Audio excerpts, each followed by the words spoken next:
So mga expected na kaya they are in the dark, then you are in the light, then against sila sa imong mga binuhatan. We should live in harmony diya sa Ginoong Igsoon. So, diya na ang katuyuan sa kaaway is to divide the body. Then when there is division, no communication, no coordination, wala, dili mo kayo usa, kani, mauna. So, maunay, tumong sa kaaway. So, iahangkog nga ng paglihok sa Ginoo.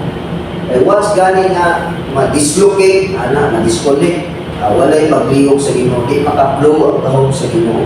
So, if we are angry with our brother, for any reason, we are not to sweep it under carpet as it didn't happen, but before we even go to the Lord in worship, we are to humble ourselves and go to our brothers and get it right with Him, then come back to the place of worship. So, naatay division, naatay something sa inyo, like suunan. So, naatay something na bisan kinsa man nga, dili rali kay sunan bisan kinsa nga tawo man naakay sa imong kasi na resentment ana nakay pagdumot na revenge nga naa sa pinakailang kasi na gusto nimong buhaton mauna nga di mo sa Ginoo nga dili na nimo buhaton nga something wala ra na dili mo tagdon kung makahinumdum nga gani ka dapat imo nang tagdon buhaton kaniya og pagkigusay mauna ibig mo sa Ginoo before ka mo padayon sa imong halad. Biniguman, mabuhat na nimo balik. O ihalad ang imong halad. So maunay tudlo sa Ginoo kung maghalad ka. Kung musimba ka sa Ginoo, dapat wala kay kalikod-kod ni bisan kinsa. Masabot pray ang imong kasing-kasing ba? Walay kasagmuyo, walay offense. So wala pakibusay. So kung pagganit, dili ipasabot nga makigusay ka kay tungod nakasala kaniya or bisan pa manggali siya nakasala nimo dapat makigusay ka.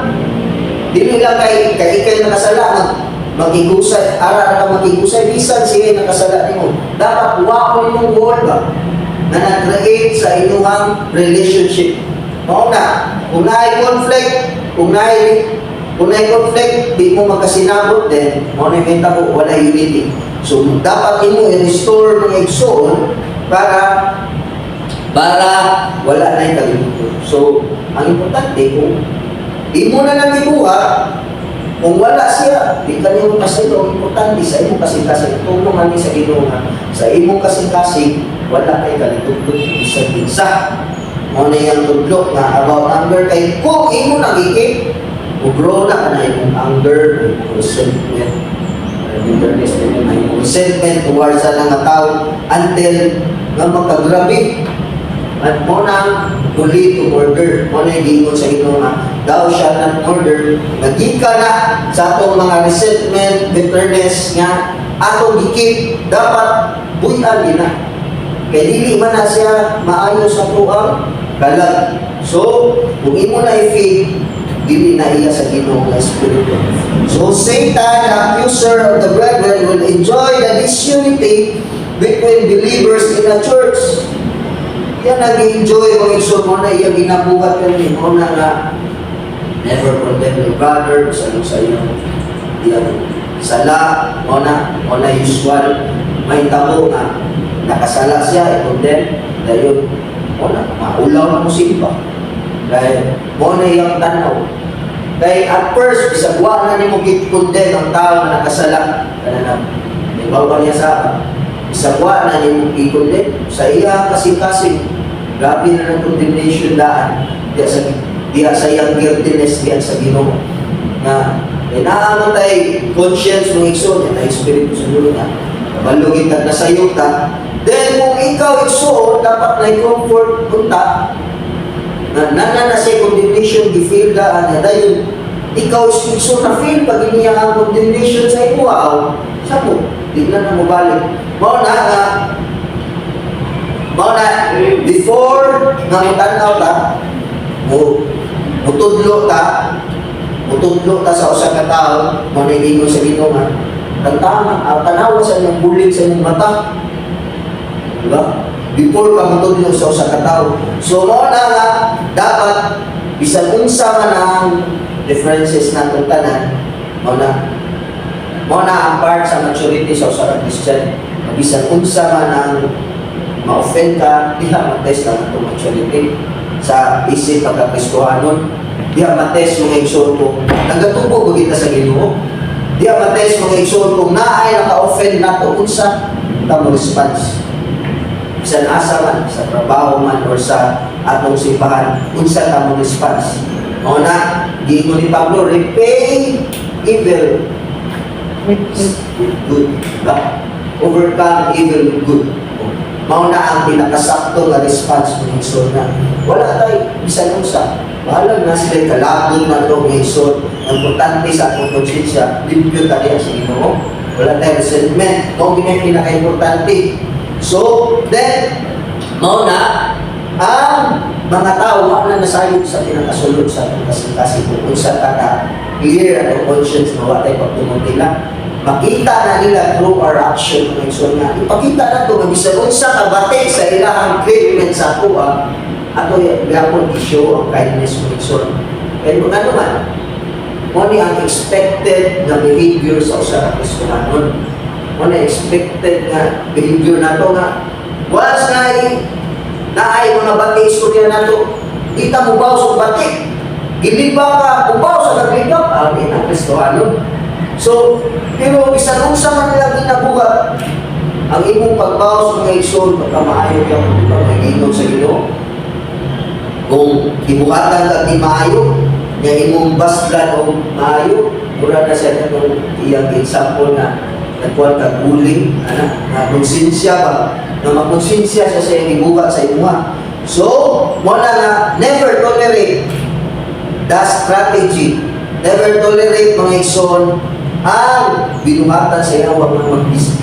Basta makabantay na gani ka, nakay mo sa Igsoon. Iya na sa iyawang mga Igsoon na ayaw ito doon, may malipay na siya. Dapat mo go against kanina mga Igsoon nga, ganun mo buhat mo ko sa makalimpay ko. Amot ko sa akong Igsoon na na-conflict na ko, o makigusay ko niya. Kaya ang makalipay sa Ginoo, anong makigusay na unity? Di ta mo buhat o makalipay sa yawa. Ang makalipay sa yawa is kanang maghatag siya conflict sa lawas ni Kristo. Maghatag siya conflict nato sa isig katawang Igsoon. So, he cannot stand it when we agree with the accuser and humble ourselves. So, dili na makadawat ang yawa gani. Basta, kung agree ka sa accuser, kanang nakasala ta, nagpaubos na ta, so, hindi ka mo bawas mga Igsoon ng pagdumot. Hindi ka mo agree ang yawa. Ayaw gusto kung pasangilan ka, kung buhatan ng surya, mo bawas ka. Manay gusto sa yawa ang Igsoon na mo-create a conflict. Pero muhunog na ng Igsoon ka nang musugod siya, nasusulan niya. Ang tao, magamit ng ilang tao ang yawa, susulan na niya na musulpig bati sa imuha. Pero kung imo nang i-response mo, ganang weakness ba?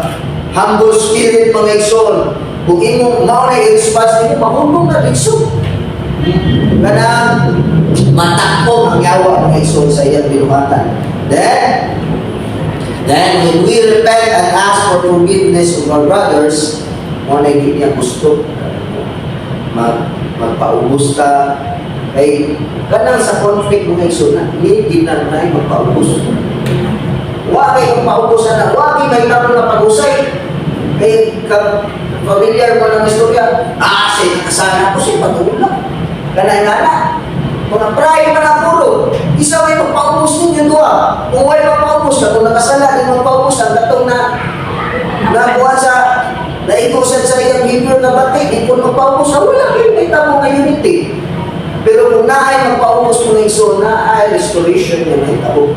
Mo na dako kayo ang mabuhat sa kanang pagpaubos mga Igsoon. So humility is good for the soul. May pinaka-good sa ato, pinaka-maayo sa atong kalagkanang pagpamahiubsanon.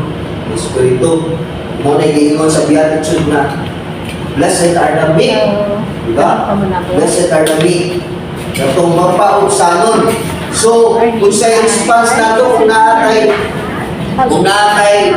again sa atong kaigsunan, meekness, pagpaubos. Alam di sa mudawat ng igsoon sa iyang sayo, importante ng paubos na, ubos siya mga sayo. So, then, the Lord also talk about character assassination. Whoever says you fool will be liable to the hell of fire. So sometimes when we are angry with words that demean another's character can be spoken. So kanang record anang igsoon kanang fool is translated into English as fool. It can also mean dull, stupid, and foolish. Because a word used to criticize a person's mental ability as well as his character. Yan ang ginoo, whoever says you fool will be liable to be fired. Manakabupang. So, sa Greek word mga igsoon, pasabutan na nga stupid, foolish. It is a word used to criticize a person's mental ability. So, mauna, kung ang ginikanan, mo imunog, kapugo ka ninyo, hinay ka, dugay ka kasabot. Sa bata ng igsoon, mutatak na sa iya, ang imong defeat sa iya, ang self-confidence, mulo ang self-confidence sa bata. Muna mo ba, mahadlo, eh nga naman, naam siya mo ka nga, hinay ko, bugo ko, anak. So mauna, once gani, mauna ka maglagot, ang kayo nga, pinikanan ng magbublos bata nga, kajukay ka rin mo, bugo. Wala bugo. Wala si Gio ba? Luan siyang papa, luhuya Gio. Ita, kabugo ka rin mo, Nabiya bugo, hindi na mayam ang word na bugo. Sige, inubugo ni Gio, luhin kayo. Mauna, nung ingon ni Gio nga, tugturo na yun. Kaya mitras kami pa yung tutlog. Kaya kung nanagawin papa, luhin ka. Napay bugo nga word, bunala pa yun. So, kana, ingonana ba niya? Wala. Si Gio, mahadlok sa na kanang participate, abot, effect ba na sa iyang papa kay kung kami, dili, may mga nagbubong Gio, mukatawa kami Gio, kung masayok siya, pero yung papa, apunalan dahil, so mauna nga, kanang words ba nga, idimuta, kanang ipakaubos pagi ka, dapat, mitras bata pa, ibildan ang confidence. So, anything mga igsoon nga, imong kaya mo bugo, pinay ka, mga mental ability, kay lalaki mag-learning ang sa tao, dapat dili na sa limito. Managilog na. Isa mo yung bukang sa igsoon, may perno, managilog sa ino.